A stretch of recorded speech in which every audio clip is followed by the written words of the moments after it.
avec SID, avec SID, avec SID. C'est possible, c'est possible, c'est possible. Congo et Colombo. Congo et Colombo. Congo et Colombo. Merci, vive la foi.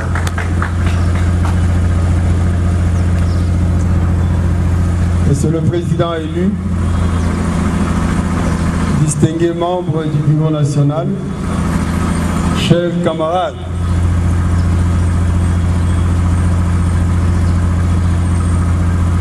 le contretemps intempéries nous ont empêchés de pouvoir nous retrouver ici dans cet exercice tant important pour notre parti, à savoir la situation sécuritaire en République démocratique du Congo, dont nous avons manqué à 2 reprises ces rendez-vous, indépendamment de notre volonté.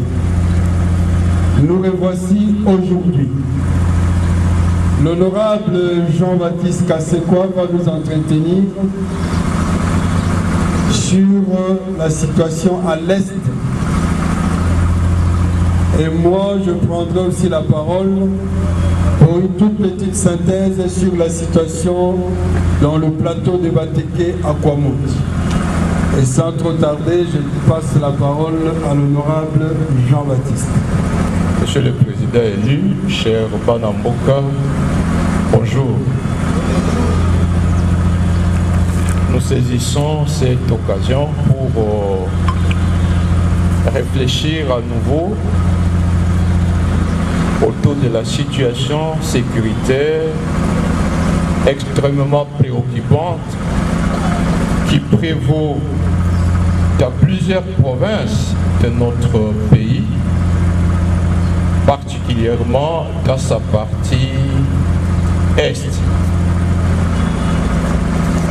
Et pour notre communication de ce jour, nous avons jugé utile d'articuler nos échanges autour du mot de circonstance que le président élu a prononcé le week-end dernier à l'occasion de la passation de flambeau entre lui comme coordonnateur sortant de la MOUCA et le nouveau coordonnateur, le prof Mathieu Kalele.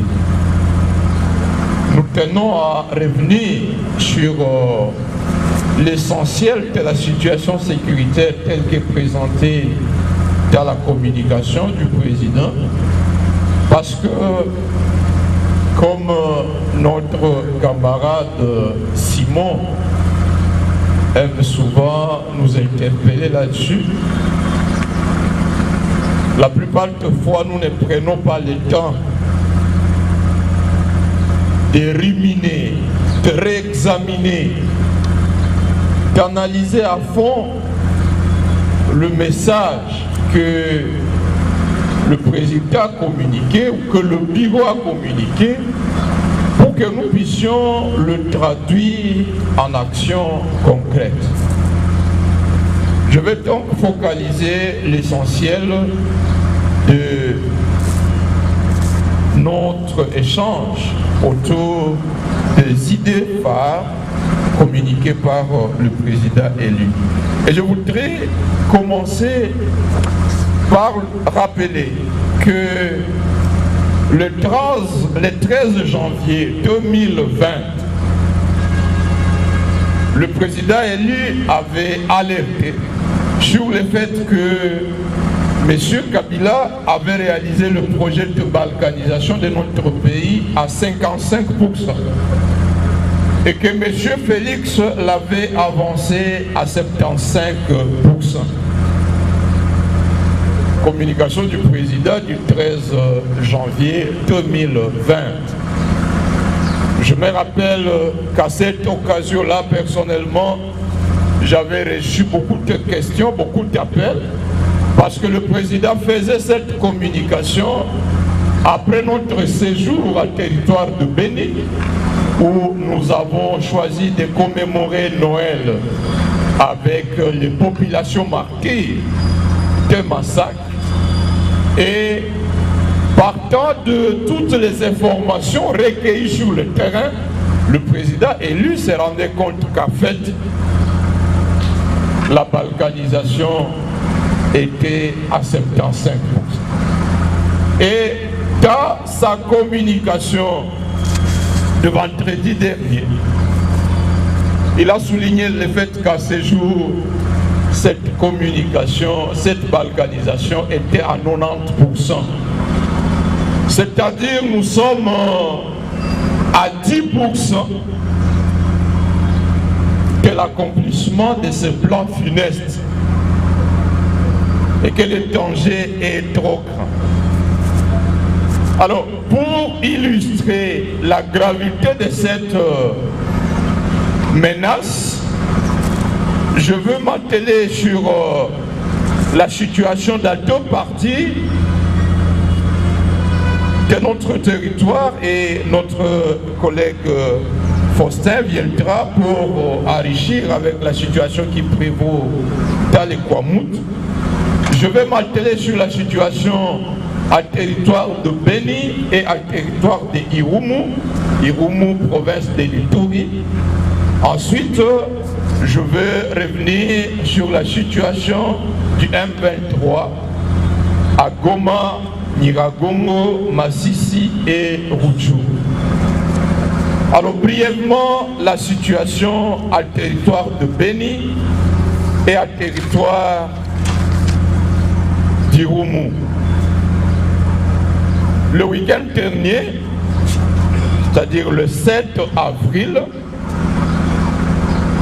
il y a eu un massacre de 22 compatriotes autour du chef-lieu du territoire de Beni, la commune rurale de Oicha. Le présumé ADEF ont décapité 22 de nos compatriotes. La société civile a décrété hier une journée ville morte parce que depuis un temps, vous pouvez vous en rendre compte que l'opinion publique est de moins en moins alertée sur ces massacres quotidiens. Et la société civile se rendait compte que, en fait, ceux qui ont instauré l'état de siège avaient entre autres objectifs de museler systématiquement les victimes pour les empêcher de faire attendre leur voix au niveau de l'opinion nationale et internationale. Vous vous souvenez qu'avant l'instauration de cet état de siège inutile, les élèves de Béniville venaient de passer 3 semaines de sit-in devant la mairie de la ville de Béni. Le mouvement citoyen, la Lucha, Filimbi, Véranda et autres étaient à leur 3e semaine de ville morte. Les mamans venaient d'organiser une marche grandiose à tenue blanche. Et donc l'opinion était de plus en plus alertée sur le fait que le pouvoir en place avait totalement abandonné ces populations. Et, disais-je, l'une des raisons de restauration de l'état de siège, c'était qu'il fallait museler, empêcher systématiquement ces populations de faire entendre leurs cris. Dans l'entretemps, les massacres devaient continuer. Et donc pour briser ce silence, la société civile de Oicha a organisé hier cette journée ville morte parce qu'elle se rendait compte que la répression organisée par le régime sous l'état de siège était effectivement sur le point d'atteindre cet objectif. À part les 22 corps déposés à la morgue la veille du jour où le président élu faisait sa communication, il en a parlé. Le dimanche, 7 autres corps ont été amenés. ce qui a conduit les bilans à 29 personnes tuées dans ce dernier massacre à date. Alors, en province d'Ituri, territoire du Rumu, dans la cité de Mungamba, appelée Mungamba Centre, Mungamba c'est sur la route Komanda, vous allez vers Mambasa, la RN 4, dans la chefferie Tewale Sebukutu, 4 civils ont été massacrés et plusieurs autres portés disparus. Mais 3 jours avant, dans les champs environnant cette même cité de Mungamba, 31 corps venaient d'être découverts en décomposition. À la même date, dans la cité de Komanda, toujours au territoire du Rumu, 7 autres personnes venaient d'être massacrées, parmi lesquelles un militant de la Lucha, ce qui, la plupart d'entre nous, ont suivi le deuil organisé par la Lucha section Owicha, parce que un vaillant militant de 23 ans, M. Léo Mukinga Limasi, était parmi ces victimes des commandants. On a simplement retrouvé les membres préférés de son corps. Jusqu'à ce jour, la partie supérieure, sa tête et autres ne sont toujours pas retrouvés. Alors, à part ça, du 8 mars au 23 mars, la chefferie de Bachou, à territoire de Béni, c'est frontalière avec Butembo, a connu une période de carnage. Le massacre a commencé le 8 mars, pendant que le moment était en célébration de cette journée, vers 16 h. De présumés Altef sont venus dans le village Mukondi. Ils ont massacré 46 personnes. La série noire a continué jusqu'au 23 mars. On a dénombré au moins 123 personnes tuées dans cette zone-là. Alors, ce qui est marrant, c'est qu'il n'y a aucune perspective d'opération militaire. Les Ougandais agissent dans la chefferie de Watalinga, frontalière avec l'Ouganda, et le secteur de Rwenzori.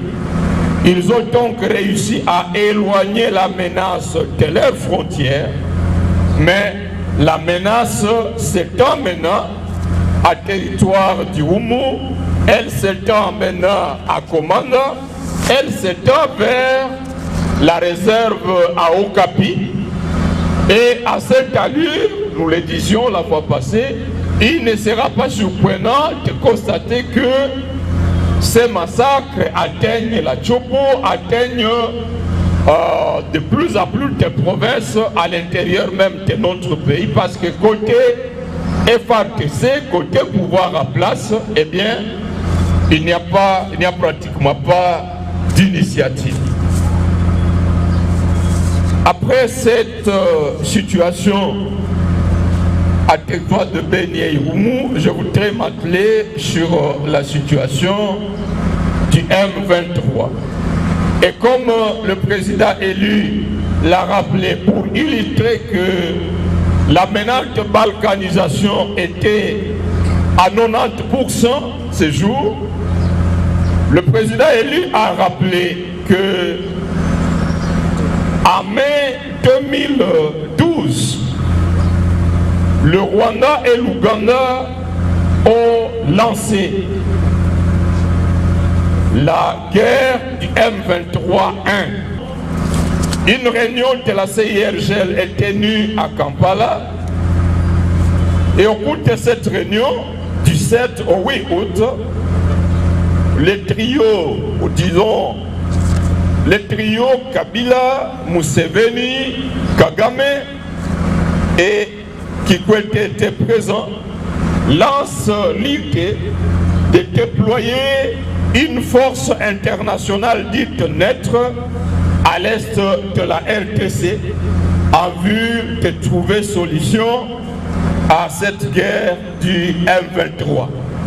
Vous comprenez, le même pays qui lance la guerre, et des rapports sont suffisamment détaillés là-dessus, et eux-mêmes se réunissent 2 mois après le lancement de la guerre pour proposer que leurs unités soient déployées dans notre pays sous l'étiquette d'une force d'interposition. L'opinion publique congolaise s'est farouchement opposée à ce déploiement d'une force internationale neutre. Entre-temps, l'Ouganda et le Rwanda ont continué à déployer leurs unités et le 20 novembre 2012,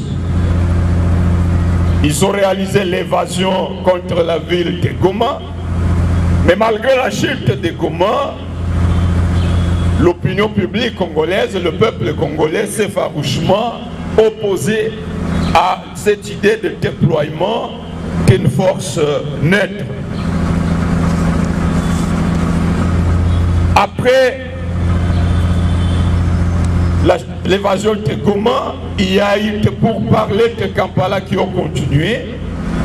Mais Dieu merci, la mobilisation interne dans les différentes villes de notre pays, la mobilisation internationale, ont conduit à l'adoption par les conseils de sécurité des Nations Unies de la résolution 2098 portant création de la brigade d'intervention des Nations Unies, et en appui au FARDC, nous avons réussi à défaire militairement les M23 en décembre 2013.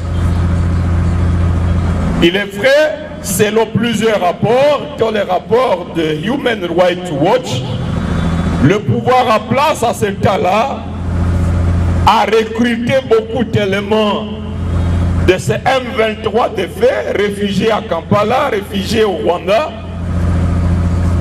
Le pouvoir en place a recruté nombreux de ces éléments-là pour les utiliser dans la répression des différentes manifestations que nous avons organisées contre le glissement, contre le 3e mandat.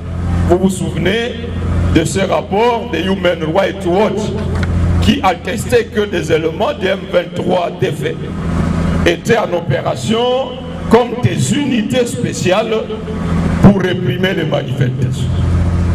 Mais, comme le président le disait dans son mot, manifestement, c'est M. Félix qui a été choisi à dessein comme le nouveau porteur de ce plan de déploiement de la force internationale dite neutre qui avait été tenu en échec en 2012. Au cours de la première année de son mandat volé, il s'est employé à multiplier des rencontres de pourparlers à Kampala, d'abord les 11 et 12 juillet 2019, ensuite à Kigali, le 28 octobre 2019, avec ces mêmes combattants du M23. Et pendant quelques jours avant la signature de la fameuse feuille de route de Kigali du 28 octobre, Tshisekedi a convoqué des réunions tenues à Goma du 24 au 25 octobre 2019 entre les représentants militaires du Burundi, de l'Ouganda, du Rwanda, de la Tanzanie et de la RDC en vue de la création de ce qu'ils ont appelé un état-major intégré. Vous vous rappelez qu'un document qui décrivait le plan de cet état-major a fuité et il y a eu un tollé général dans l'opinion publique pour protester contre ce plan de balkanisation qui était en marche. Et ce plan-là a été tenu en échec.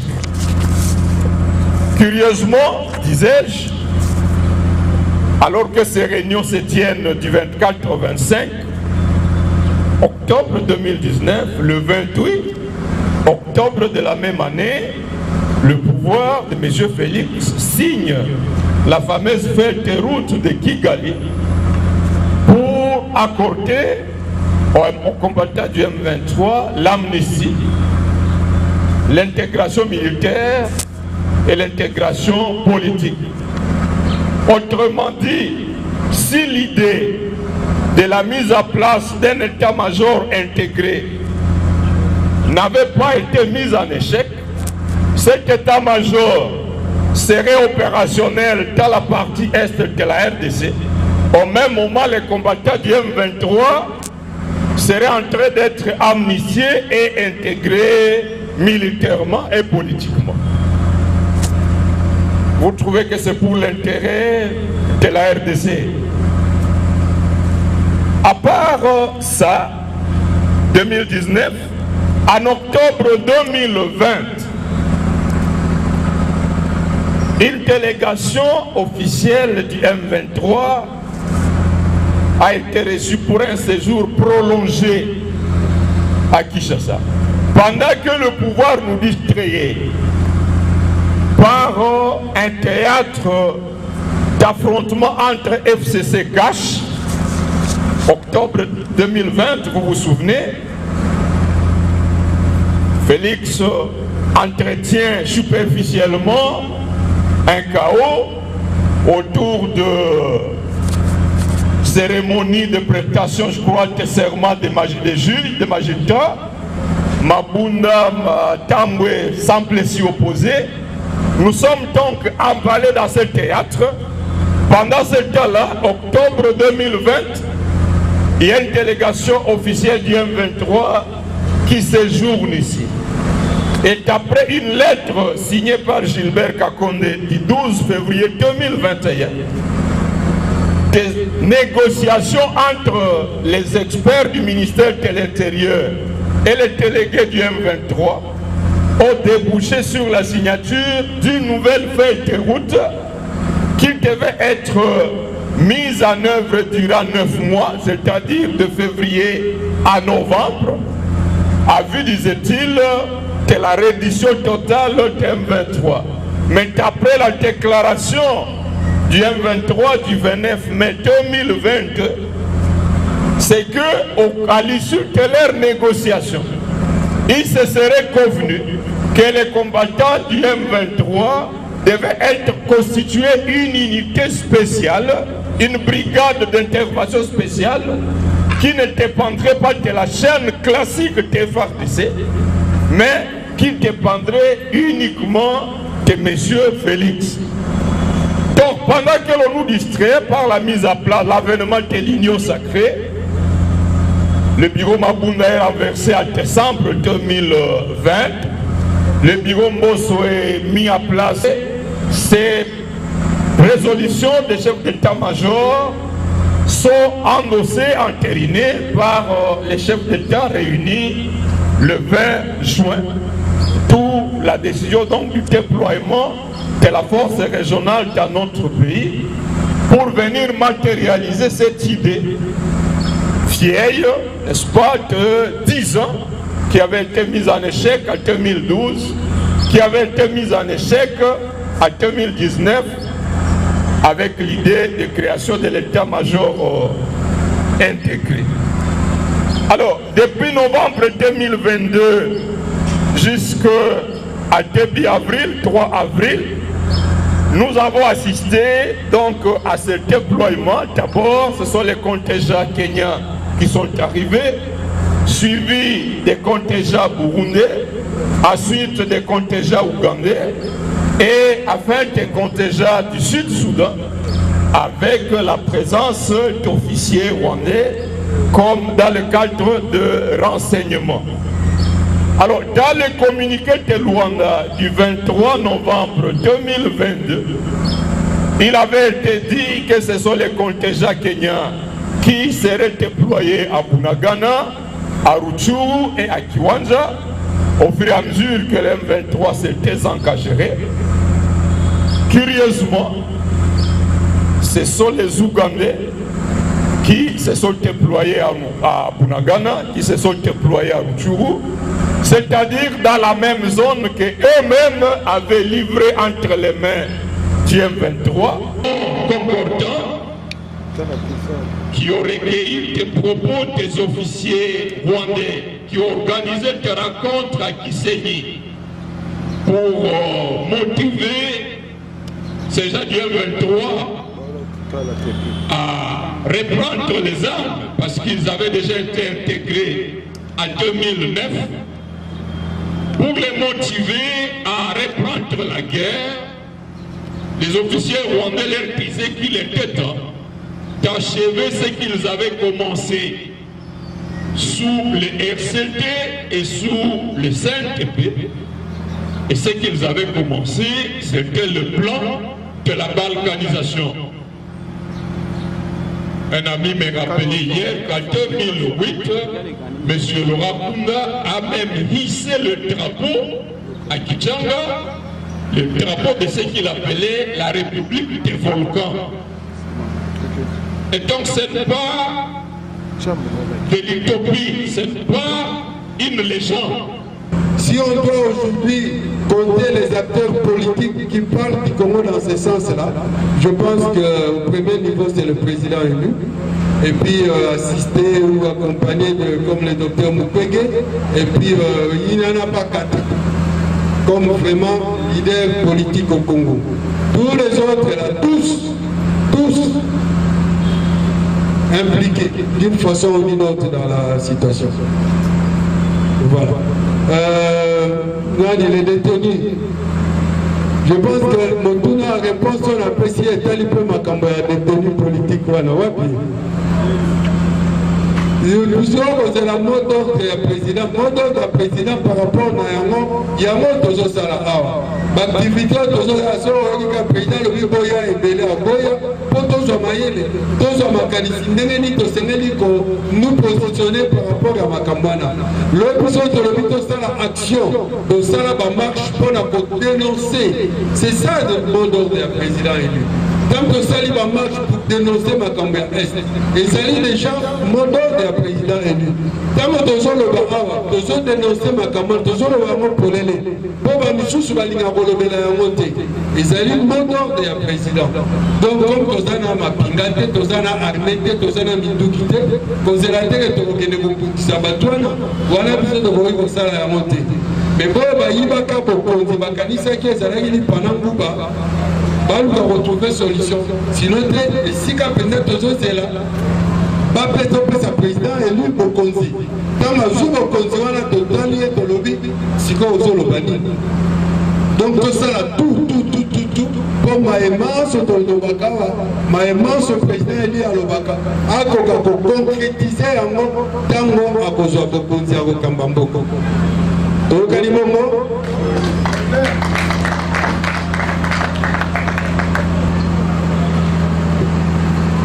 Alors, merci pour toutes les questions. Merci pour les éléments de réponse apportés par camarade Faustin. Je voudrais ajouter deux petites choses. D'abord, pour dire que le pays est en danger.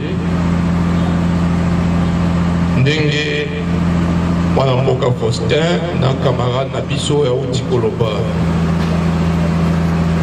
va présenter situation et à quoi montre présente situation sur le fleuve. Camarade Eli Poutou parle de la situation dans le Haut-Katanga. Le sentiment que j'ai, chers amis, c'est de dire que nous sommes en retard. Les ennemis de notre pays, des ennemis tant internes qu'externes, ont appuyé sur l'accélérateur et le plan d'implosion du pays est à un niveau extrêmement élevé. Président Eli Alobaki à 90%. Nakanisi à partir et à intervention, présentation à situation, Yama Inome à Bagata, il y a dans les Maluku, vous comprenez que ce n'est plus une situation limitée qu'à la Nord Kivu, na Ituri ou na Sud Kivu. C'est tout le pays qui s'embrasse. Alors, qu'est-ce que nous devons faire? Notre rôle, c'est d'intensifier les campagnes de sensibilisation dans le Parlement de Bounabiso. On est une population est élément. En janvier 2015, et sa campagne aux forces acquises de changement est pendant en novembre 2014. Nazalaï Kolanda, président élu devant notre siège sur l'avenir de l'enseignement. Tous les après-midi, en train de distribuer des pigeons aux chauffeurs et à des taxis. Et dans les pigeons, on a un message planini, régime en place, c'est là qui contre la constitution, contre la tenue des élections. Une campagne qui a duré 2-3 mois. Et si dans la campagne, la population s'est appropriée les combats. Et lorsque les manifestations ont été déclenchées, eh bien, le pouvoir à la place, on n'avait pas d'autre choix pour l'Anda qui nous avons écouté la voix du peuple. Mina Walobi, nous avons attendu. Aujourd'hui, chers amis, la situation est tellement grave que il nous faut organiser des campagnes d'explication sur le terrain. Dans les Kalouka, dans les Tchangou, partout là, aider la population à s'approprier ce message pour que lorsque le mot d'ordre sera lancé, eh bien, on n'entendra même pas de mot d'ordre. Alors, ça me permet de répondre à la question, camarade Mokbatona Kibon. Que faites-vous au Parlement? Ces institutions-là sont les résultats, il y a fraude électorale. Comment expliquer que Mbosso est devenu président de l'Assemblée, toute partie naïe, et Zaka a 2 députés nationaux? Comment Chilombo est là, sous quel titre? Et donc, personnellement, pour parler bref, je me suis toujours rappelé engagement beaucoup la Zouaki. Dans mon qui pour la première fois dans le congrès à SID, en 2011, congrès de Salaki na Chaouba. Monsieur le Président, vous allez vous rappeler, dans Salaki présentation situation sécuritaire au Nord Kivu, territoire par territoire. Pendant que je présentais la situation, Nathalie Nakati a salle, tout le monde devient silencieux. On dirait Nazalaki Koloba, Makamomoko, les Kakana Kaboul, Afghanistan, des choses non connues de mes compatriotes. Et quand on a celui ici, un membre a tellement qui n'a ça, Jean-Baptiste, c'est ce que Makamo lobby et Zaya Solo. J'étais mal à l'aise, je disais, mais comment ça? Alors, je me suis rendu compte, cher Banamboka, que la plupart des abattoirs Bayakanaba institution, pour jouir des avantages du régime en place, Bazala Kadil, camarade Eli, tu es élu député national de Kananga, pour que tu jouisses des avantages du pouvoir, Balobi Boy. Nous allons te confier, nous allons nommer, parmi Tokige là-bas, nous allons nommer 30 personnes dans différents postes, enseignement primaire et autres. Nous allons t'offrir tel avantage dans la province, mais engagement. Toutes les situations malheureuses que le régime va commettre dans Kangamuno, parce qu'en parlant, tu discrédites le pouvoir, Lorsque tu arrives au Bakeno, na Sud Kivu, Babomaki Baltoboye, na Ituri, Zaboye, toute l'opinion nationale est informée que le pouvoir est défaillant. Les ambassades, les diplomates sont informés que le pouvoir ne fait rien. Là, c'est un crime. Alors, nombreux donc des collègues de l'Ituri, du Nord Kivu, du Katanga ont choisi de ne pas parler sous peine de perdre les avantages du pouvoir. Et à mon avis, engagement en 2011, on en a lobby. Si Dieu me donne la grâce d'être élu député, mon rôle sera de contribuer à aider mes compatriotes de Kinshasa, de toute la République, à être informés davantage de la situation sécuritaire qui se passe dans la partie est de notre pays. Et je remercie donc le président élu, je remercie tous les camarades du parti, je remercie notre parti qui me donne cette opportunité d'accomplir cet engagement.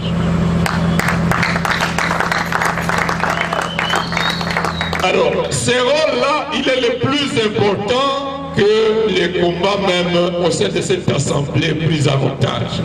Parce que lorsque nous partageons ces informations ici, vous êtes sensibles à ça.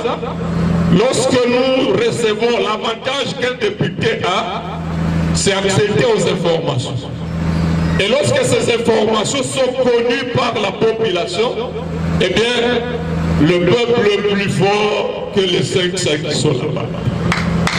Plus fort. Nous vous avons rappelé ici, le 20 décembre 2021, c'est la population de Goma qui a mis en échec le plan de déploiement d'un bataillon de la police rwandaise sur notre territoire. Alors, si nous faisons des descentes, des campagnes d'explication autour de ces situations de Kwamou, de ceci, parce que manifestement, les agresseurs qui ont placé Chilombo là-bas, et je termine par là, ils voudraient voir cette situation continuer, perdurer. Et nous n'avons pas d'autre choix que d'obtenir le départ du régime et ne plus permettre que ce régime-là soit remplacé par des personnes, des marionnettes qui vont nommer. Lumumba disait, toutes les fois que vous imposera des dirigeants que vous n'avez pas élus, sachez que la balkanisation est à la porte. Il y a autant vivre les lots. Ce n'est pas un dessein que Baboy, il montre toutes les stratégies. Ils sont conscients, ils ont eu les résultats. Que le président élu a été élu à plus de 62%. Ils en connaissaient les conséquences. Et je voudrais vous dire qu'ils n'ont pas dit leur dernier mot. Ils sont prêts. Voyez l'avantage qu'ils prennent aujourd'hui. Avec déjà ce déploiement sur notre territoire en tant que force EAC.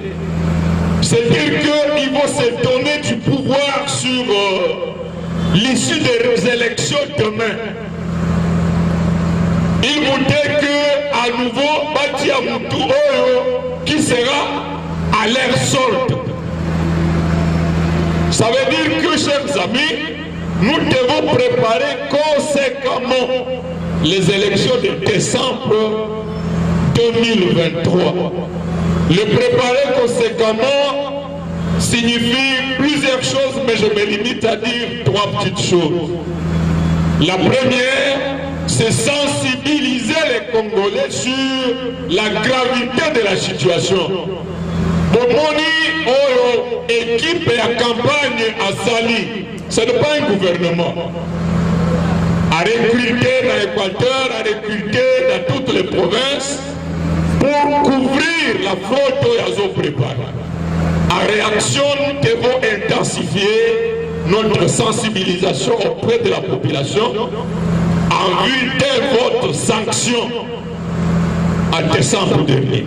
La deuxième chose, c'est que dans nos parlements debout, dans nos plans de résistance, nous devons déjà préparer le plan de la surveillance des élections.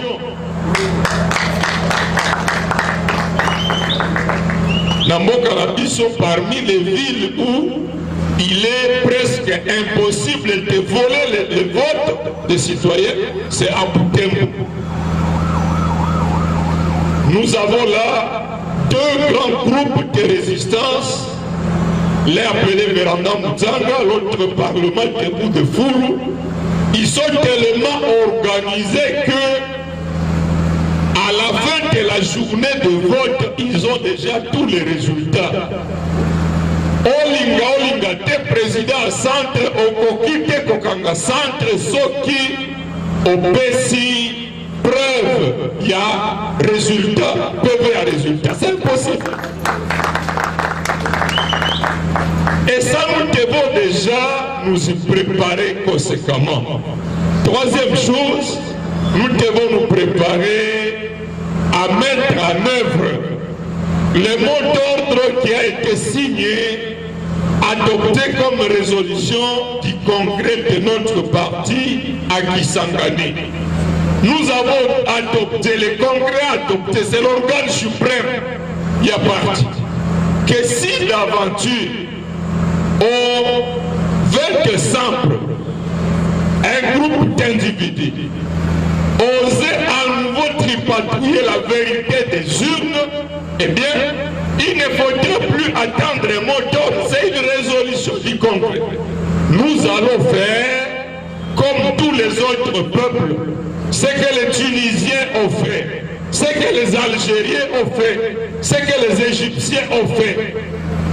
Nous allons nous mobiliser. Et ça exige qu'on s'y prépare. À 2018, je dois vous dire, que pour nous, les combattants de Kikwit, les combattants du Nord Kivu, vous nous avez quand même déçus. Est-ce que Toyoka, Kisasa, vous nous avez déçus? Dans Nord Kivu, ils sont pendant qu'ils campagnent. La nouvelle a circulé. Partout des mobilisations ont commencé à partir de 3 heures pour célébrer la victoire de Martin Fayoulou. À Kikwit, la mobilisation a commencé et des compatriotes ont été lâchement tués. Si la mobilisation qui avait été lancée au nord Kivu à Kikwit était partie de Kinshasa, eh bien, nous aurions sauvé la vérité des urnes avant même que la fameuse Cour constitutionnelle ne se prononce. La question qu'elle se pose, est-ce que la 2023, Kinshasa est prêt? Alors je termine, camarade a dit, enrôlement à Béni. Quel défi? Nous avons parlé de ces défis-là. À Béni, la chefferie à Bachou massacre pendant qu'il est 8 mars, qu'il est long, donc les centres d'enrôlement sont fermés dans toute cette chefferie. C'est la chefferie la plus peuplée du territoire. Il n'y a pas d'enrôlement. À Massissi, à la date du 20 mars, les taux d'enrôlés étaient seulement de 2% par rapport au total d'électeurs attendus. À Rutshuru, les taux étaient de 4%. Donc, Tozobanga et Amona Salaki campagne une série de conférences pendant qu'il y a Goma, à Kenda, dans Béni territoire, dans Koti, dans Béniville, dans Souki, dans Butembo, pour dans on a sali calcul, j'ai constaté qu'en fait il n'y avait pas d'enrôlement dès que le président est élu à Lubaki. L'enrôlement des électeurs, c'est la première étape pour matérialiser fraude électorale au Kadima à planifier. Ils ont donné très peu de kits électoraux, des machines. Ils n'ont pas envoyé de techniciens jusqu'à un mois du début de l'enrôlement dans 2 territoires, 4 circonscriptions, Lubero, Butembo, Beniville, na ben territoire. Batindaki un seul technicien. Et donc, chaque fois que les machines étaient à panne, eh bien, des centres pouvaient connaître 2 semaines d'interruption. Alors, comment ça se passe? Bouzandaki, d'ailleurs, heureusement, la CENI a essayé de se rattraper par une communication. Nabil Tekoma, le mouvement citoyen, Filimbi, Lucha, CLCC, Mosusu, ils ont lancé une campagne de boycott d'enrôlement pour la journée d'aujourd'hui pour contraindre la CENI de décider d'accorder des délais supplémentaires d'enrôlement.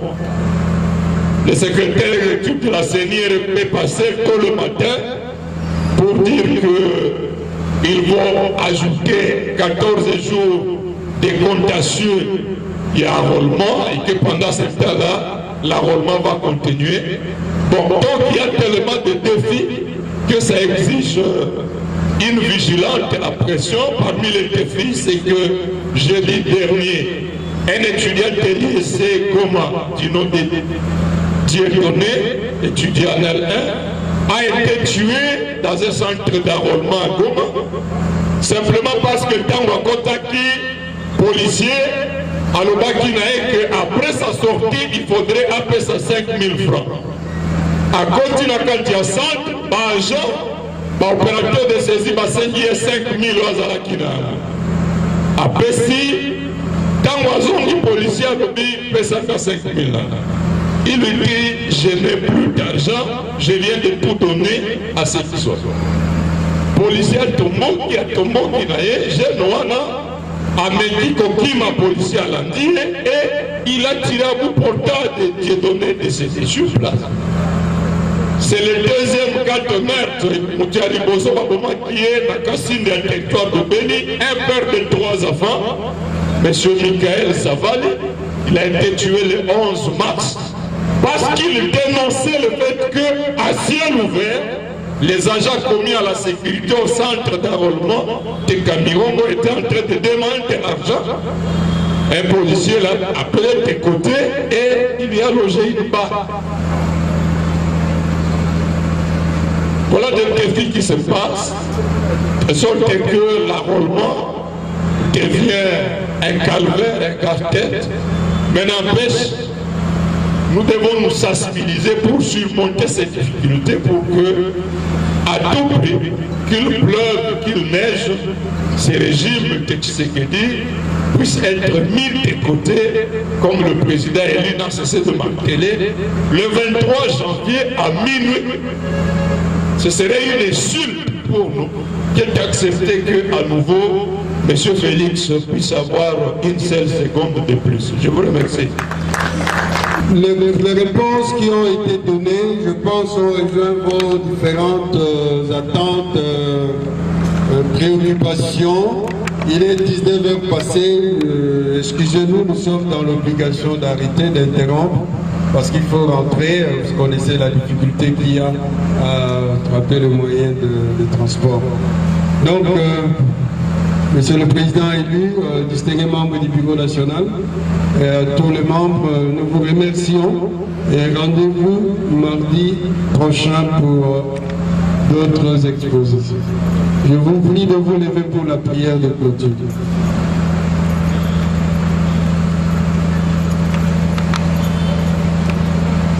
Seigneur, nous te disons merci. Ton esprit nous a guidés, il a été présent.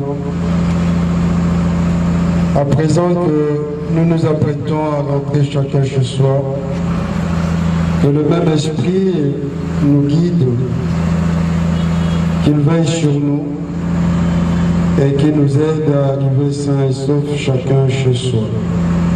avec SID. C'est possible, c'est possible, c'est possible. Congo et Colombo. Congo et Colombo. Congo et Colombo. Merci.